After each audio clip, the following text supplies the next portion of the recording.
Now that it's all cleaned up, we'll add our thermal paste. I use the Arctic Silver. Now this is conductive, as I've said in previous videos, so be very careful. All you need is a little bead in the center here.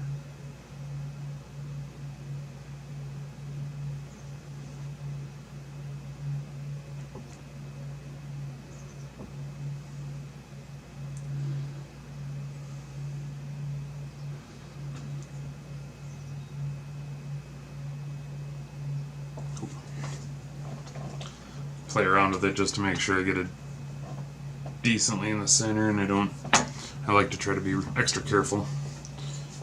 Alright, so now we'll just flip this over. Since I never took out the fan plug, this should be an easy line up.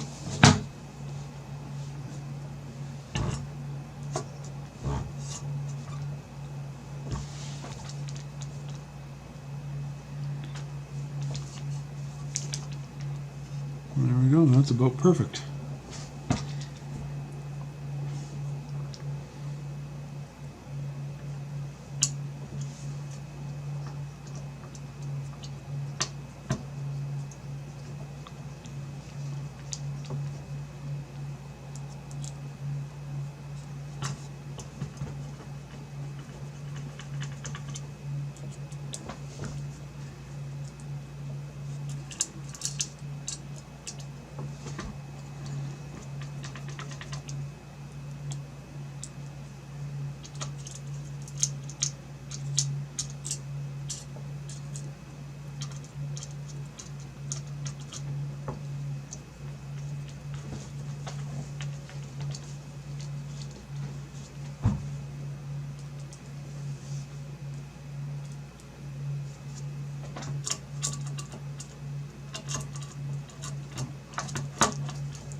Tighten them all down, just a hand tight.